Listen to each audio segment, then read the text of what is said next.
Oke, Assalamualaikum warahmatullahi wabarakatuh.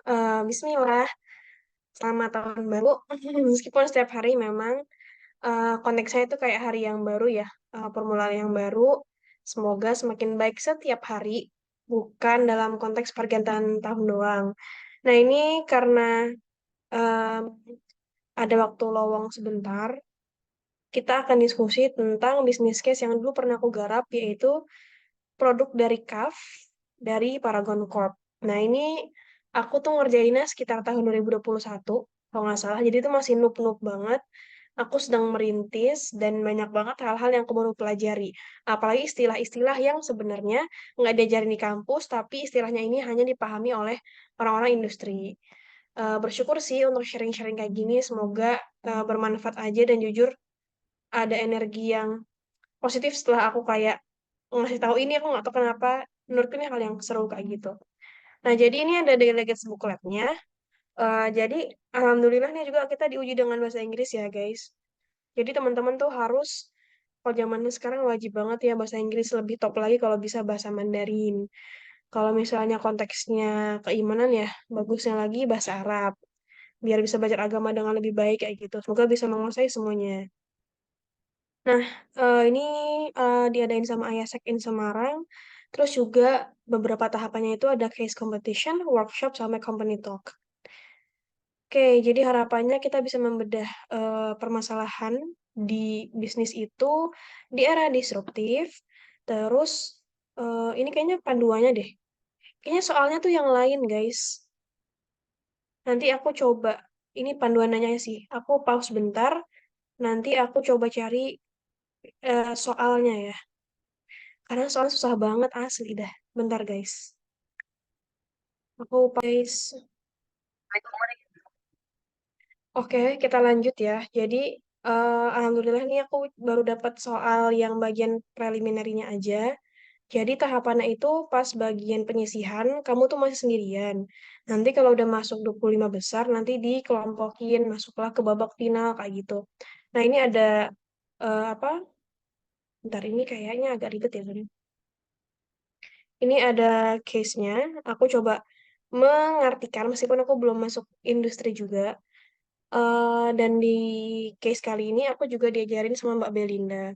Jadi dari CAF itu kan sebenarnya dia adalah produk kecantikannya atau ketampanannya cowok ya dari PT Paragon kayak gitu. Nah, value yang dia jual itu pertama ada halal, natural, dan sederhana. Dan si CAF ini kerennya dia itu dirilis pas pandemi. Ya penuh dengan struggle ya, karena memang pesaingnya cukup banyak gitu. Misalnya kayak Nivea Men, L'Oreal Men, dan lain-lain kayak gitu. Terus juga target dia itu sebenarnya cowok-cowok dengan umur 20 sampai 33 tahun. Nah, ada banyak tuh produk portfolio alias produk yang mereka share, yang mereka rilis kayak gitu ya. Itu mulai dari sabun cuci muka, ada sampo sampai sabun, badan gitu ya, deodoran, eau de toilet, parfum ya, beard care. Mungkin cara ngomong gue salah ya, Bun. Ya buat perawatan jenggot sampai hand sanitizer kayak gitu. Nah, dalam latar belakangnya ini eh, cita-citanya si Kaf adalah pengen menjadi brand nomor satu buat produk laki-laki di Indonesia. Nah, dari panitianya atau dari Kafnya sendiri, dia tuh pengen tahu, menurut kamu, kalau misalnya untuk mencapai target tersebut, apa aja sih yang jadi pertimbangan kayak gitu ya? Apakah portofolio produknya itu ditambah, apa tetap sama tapi dengan inovasi? Terus juga improvement go to market alias gimana cara kita bisa masuk ke konsumennya. Jadi lu nggak cuman effort kayak majang di Indomaret, tapi lu buat effort lain supaya menjangkau konsumennya lebih lebih apa ya, lebih dalam gitu ya. Terus juga gimana cara menang di persaingan pasar. Ini guys, ini baru pertama kali juga aku ngeliat kalau setiap company itu portofolionya kayak gini. Bahkan dia itu punya kategori yang menurutku apa ya, dilihatnya tuh prestis ya. Aku tuh ngeliat cafe gini tuh malah kayak The Body Shop. Entah kenapa vibes-nya itu mewah kayak gitu. Tapi memang kalau dilihat dari harganya, karena ini udah hitungannya di atas 20.000, ini sebenarnya buat menengah ke atas. Dan challenge-nya adalah laki-laki di Indonesia itu nggak, ya maksudnya nggak semua itu suka skincare gitu ya. Bahkan ada yang bilang maskulinitasnya agak rapuh ketika skincare-an gitu kan, takut dicap, "Kok kayak cewek sih ngerawat muka?" gitu. Padahal itu kan basic needs ya untuk, merawat muka misalnya biar nggak minyakan, biar nggak komedoan, terus juga buat, kondisi kulitnya secara berkepanjangan kayak gitu. Nah ini, lihat deh judul-judulnya ya guys, kayak ini internasional banget gitu ya, dari Humbling Forest sampai River Oud. Ya itu mewah sih menurutku. Nah, terus ini juga ada challenge kita sebagai anak S1 ini untuk membaca gitu ya. Ada data-data primer yang sudah dikumpulkan gitu ya. Male grooming share of trade. Jadi itu sebenarnya adalah kalau yang aku dulu sempat ingat itu adalah seberapa besar penjualan produknya di tempat-tempat tertentu gitu ya. Ini ada yang paling gede tuh ada di minimarket yang besar. Itu tuh sejenis Indomaret sama Alfamart. Terus kalau Hyper Super itu yang lebih besar lagi itu tuh kayak Carrefour, kayak Hero kayak gitu ya. Terus juga H&B Cosmetics itu berarti health and beauty itu kayak Watsons, kayak ya itu Watsons yang aku ingat. Terus yang Urban itu kayaknya yang lebih besar lagi ya. Urban itu kayaknya toko-toko yang ada yang agak elit gitu. Tapi mungkin kebalik ya aku ya. Hmm, iya, mungkin gitu. Itu penjualannya emang paling banyak tuh di Indomaret sama Alfamart kayak gitu. Terus juga share of trade-nya itu memang ya kebanyakan itu di minimarket. Terus kalau misalnya share of kategorinya itu kebanyakan di deodoran. Kalau dibaca di sini ya, kayak gitu. Tapi karena memang dia tidak menuliskan data-datanya, teman-teman tuh harus pintar-pintar meraup kesimpulan, harus pintar-pintar baca data dari persentase mana yang paling besar, mana yang paling kecil kayak gitu. Nah, ini juga ada istilah-istilah baru yang membuat aku sangat insinyur ketika ketika itu. Jadi ini ada perbandingan CAF dengan brand lain. Kalau misalnya kita lihat market share-nya, alias seberapa luas gitu ya pangsa pasarnya, seberapa luas dia itu produknya terjual di pasar Indonesia khususnya ya. Itu tuh ada brand yang lain guys. Jadi CAF itu masih ranking terakhir. Kayak gitu. SKU Face Wash Only itu adalah varian sabun cuci muka. Si CAF itu yang paling dikit juga sih. Nah, terus kalau buat average price index itu, si CAF itu termasuk yang cukup mahal, guys. Jadi rankingnya itu yang paling-paling rendah ya, alias ya dia mahal, tergolong mahal kayak gitu. Jadi tantangannya banyak ya. Nah, ini ada produk portofolionya, market gap based on common skin problem.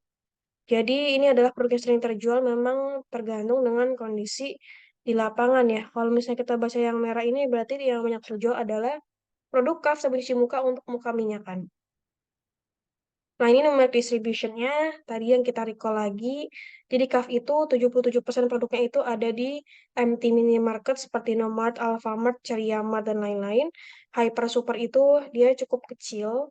Dia itu sejenis itu loh, guys, menurutku ya, Indogrosir gitu ya. Ataupun tadi yang Carrefour segala macam, only 50%, jadi nggak banyak-banyak banget. Apalagi di H&B Cosmetics, sangat dikit. Dan apalagi di General Trade Urban. Menurutku ya, General GTU itu adalah warung kelontong itu loh. Kayaknya nggak kayak apple to apple juga sih, karena kan warung kelontong itu juga jualannya yang murah-murah ya, yang murce-murce kayak gitu. Ya Rohman, kita malam malam tahun baru sangat pusing, tapi ini seru. Jadi dari pertanyaannya adalah gimana nih menurut lo gitu ya rekomendasi si Kaf ini mau nggak, oke nggak kalau misalnya nge-launch produk baru dari kategori perawatan muka atau produk lain di bagian ketampanan pria gitu. Terus lu kasih tahu dong kalau mau inovasi apa latar belakangnya. Terus yang kedua, menurut lo gimana caranya Kaf itu bisa lebih masuk ke pasaran. Jadi dia nggak cuma mejeng kayak ya tawakal aja deh gue taruh di Indomaret banyak-banyakan stok. Tapi dia bisa menyentuh target pasar yang belum tahu dan mungkin tidak terdorong untuk tahu. Kan itu harus didekatinnya lebih ekstra ya. Terus juga nomor tiga, menurut lo gimana sih cara Kaf itu bisa jadi produk nomor satu di Indonesia? Terus, nomor empat, guys, kita disuruh mikirin pabriknya. Gimana cara PT Paragon itu memanfaatkan sumber dayanya? Puyeng nggak? Puyeng, tapi seru banget. Nah, ini ada panduannya, guys. Tapi tetap kita ini pusing. Jadi, untuk Oke. Oke, jadi kalau misalnya untuk panunya sendiri ini sebenarnya tuh jadi kayak pendahuluan gitu. Jadi sebelum lo pusing-pusing, pastiin lo bisa jawab gua tanya dulu. Nah, menurut lo sebenarnya Kafe tuh udah ngejawab nggak sih permasalahan kulit si cowok? Ya udah memenuhi kebutuhan mereka belum? Ternyata ini kan perlu riset ya teman-teman. Jadi risetnya Google Form bagi pengguna CAF itu sangat-sangat susah guys, karena ternyata mereka tuh sangat sedikit jumlahnya.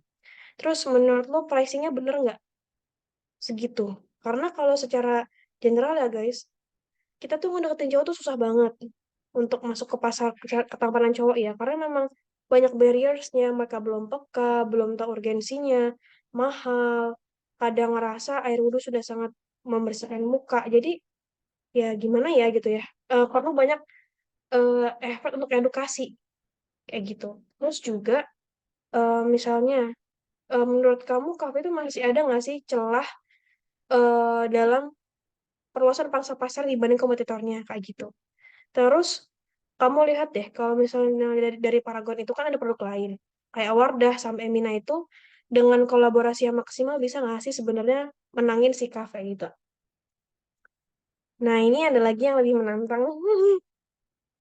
Ini ada apa ya pengukuran market sizing itu yang aku pahami sih mirip-mirip sama pangsa pasar ya, tapi kita kita gimana cara mendistribusikan produk itu sih, gitu. Nah, ini kita bahas khusus untuk deodoran. Nah, menurut kamu kalau misalnya deodoran Sikaf ini di masa depan tuh gimana sih potensinya kayak gitu ya? Tadi pendekatan konsumen sama distribusi. Nah, ini maaf ya pusing ya. Kita disuruh jadi staffnya, guys. Nah, ternyata ini guys, kalau pendekatan konsumen terkait populasi dulu ya.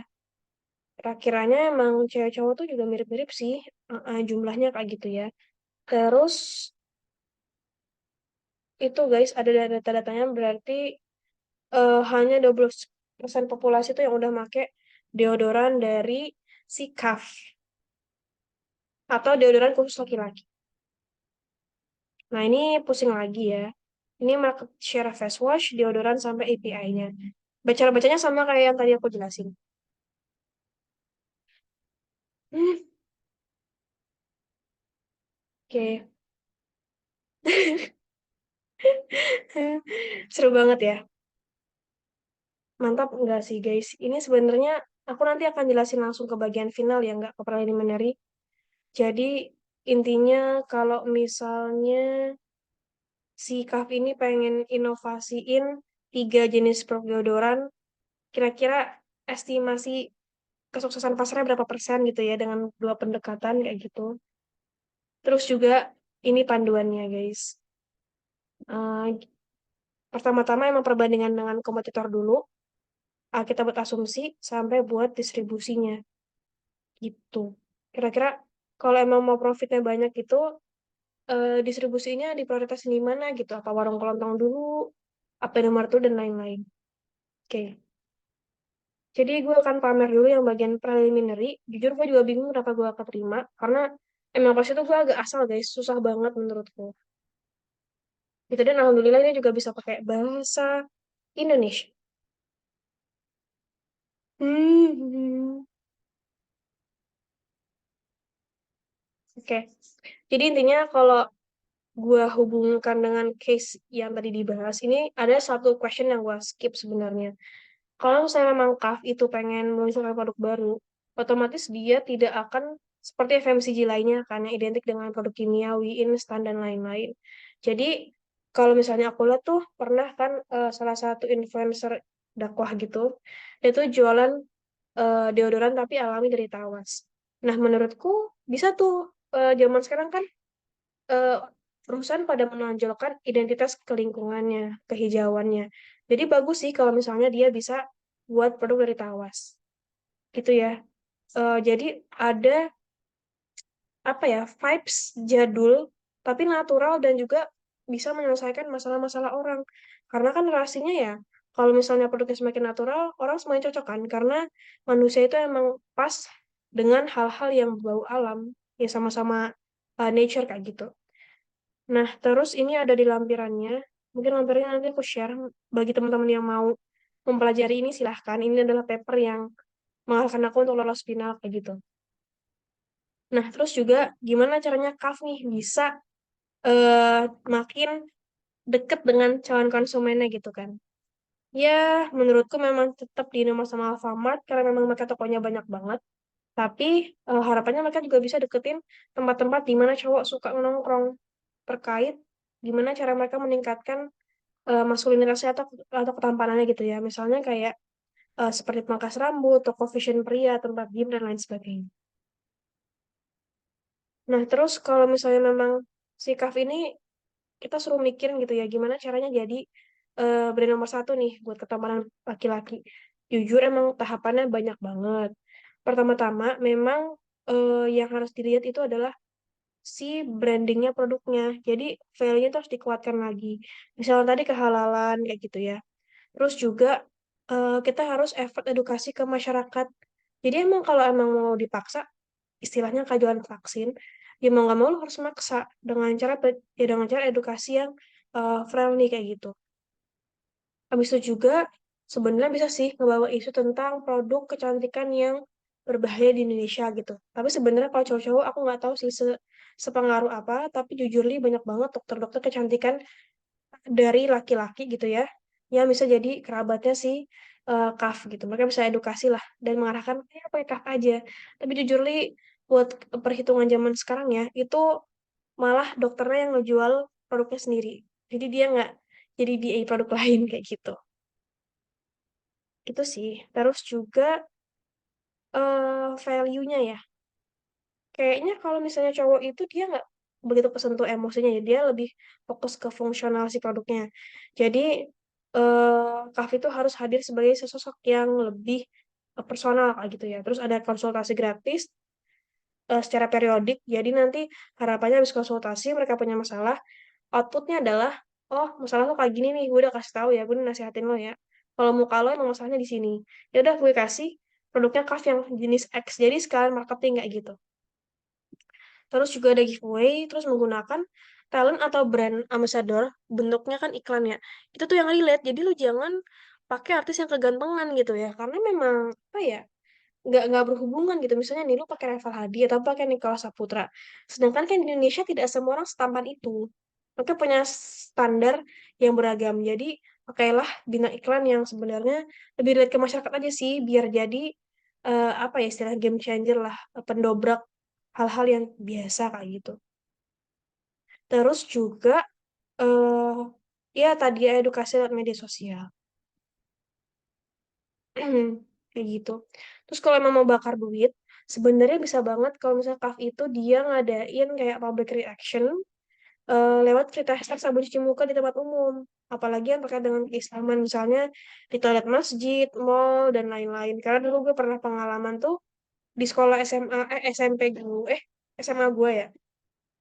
Dan itu tuh kolaborasi sama satu produk muka dari asing sih. Dia ditaruh di toilet dan gue sangat terbantu guys. Jadi gue nggak usah ribet-ribet bawa sabun cuci muka. Kayak gitu. Nah, ini gue bingung banget gimana cara mengoptimalkan. Nanti gue jawab di bawah.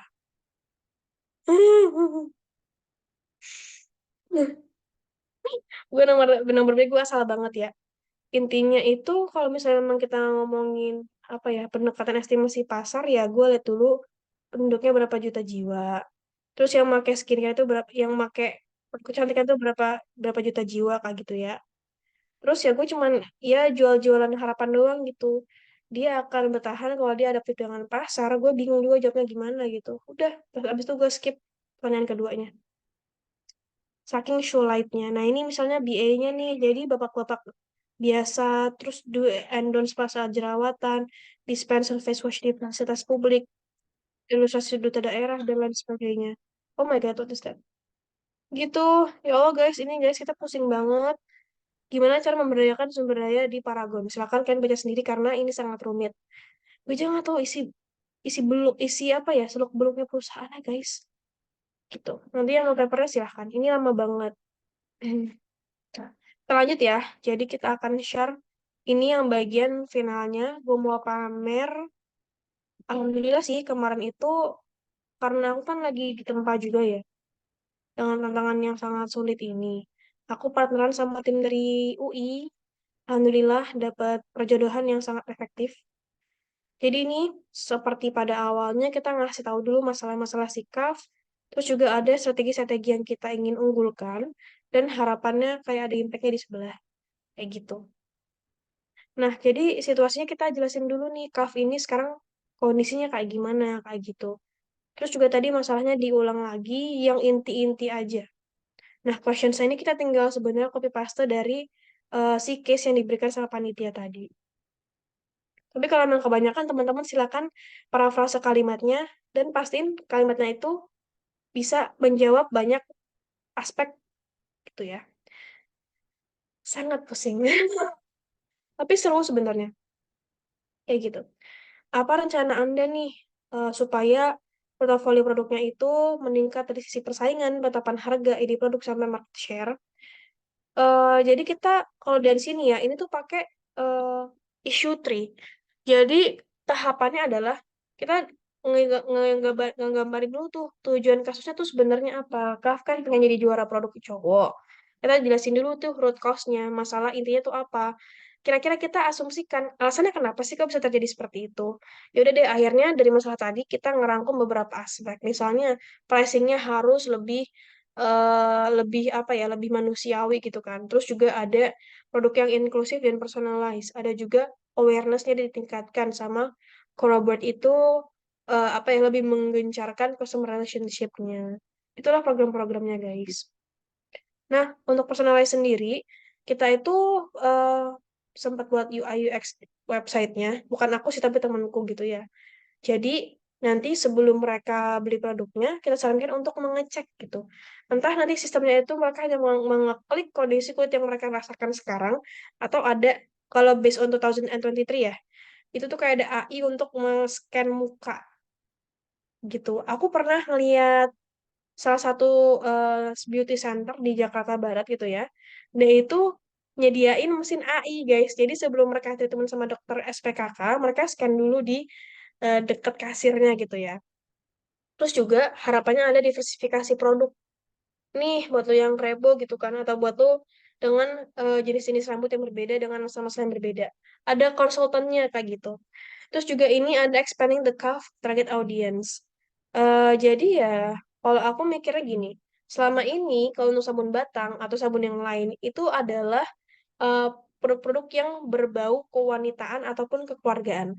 Coba lu lihat produknya Lifebuoy, Nuvo, dan lain-lain itu kan pasti kan gambarnya kan eh, keluarga ya. Gimana kalau misalnya kita buat sabun batang tapi untuk laki-laki gitu. Jadi ya udah harganya murah kan. Jadi emang menurut gue kalau emang mau masuk ke masyarakat di Indonesia, itu strateginya adalah dari pricingnya dulu, dikecilkan harganya kayak gitu.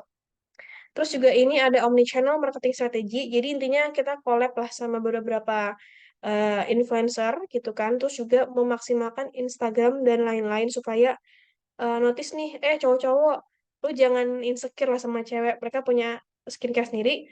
Pun dengan Kaf juga nyediainnya hal yang sama kok kayak gitu. Nah, terus ini juga harapannya ada program reseller. Ya, resellernya ada komisinya lah gitu. Intinya untuk membangun jiwa-jiwa pebisnis lah. Dan bisa buat komunitas juga. Otomatis kan kalau reseller itu kan jadi brand ambassador kan secara nggak langsung. Solusi dua. Apa rekomendasi Anda bagi CAF terkait masuknya CAF pada pasar global? Terlihat dari kesiapan, portofolio produk, dan kecakapan gitu ya. Nah, menurut gue, gimana caranya lu bisa tembus ASEAN, sedangkan lu di Indonesia aja nggak, belum bisa nomor satu. Maaf banget gue terlalu kasar ya, tapi memang itu kan realitanya. Jadi kalau memang emang ingin menguatkan, kalau memangnya mau ke luar negeri, ya pastiin dulu aja kita untuk menekan biaya R&D ya teman-teman. Itu jangan ke negara yang musimnya beda. Jadi minimal lo ke Singapura sama Malaysia dulu, ke ASEAN kayak gitu. Yang negara tetangga dulu lah, Timor Leste atau siapa lah gitu. Terus juga ada produk assortment-nya. Aku nggak harus meriset kira-kira mereka itu sebenarnya di Malaysia sama Singapura ada nggak sih kebiasaan-kebiasaan skincare yang berbeda dengan di Indonesia? Bisa jadi kan mereka lebih aware kan kayak gitu. Omnichannel marketing, call, campaign sustainability, sampai membuat KPI sales. Sebenarnya sama-sama aja sih, cuman kita lebih ngasih ide yang cukup detail dan harapannya si Cafe ini belum melakukan. Kayak gitu. Strategi alternatif apa? Nah, ini tadi gue nge-recall, pusing juga ya. Kita harus mempertimbangkan sales value estimation dan cost ratio. Jadi emang lu kalau misalnya mau mikirin gimana produknya sampai ke masyarakat, lu harus mikirin juga. Kan kalau misalnya lu nganterin produk nih, misalnya handphone ya, ke toko itu kan perlu biaya transport ya. Apakah sepadan gitu dengan cost biaya bensinnya, biaya transportasinya dengan keuntungan yang lo dapatkan dari sentra-sentra ini nih, dari reseller sampai national MM kayak gitu. Sama kalau emang mau deketin si konsumennya, cari tempat yang sekiranya cowok-cowok itu berkumpul guys untuk meningkatkan ketampanan mereka kayak gitu. Nah, ini juga kita adaptasi dengan permintaan pasar, marketing, personalisasi, mengembangkan produk sampai partnership kayak gitu.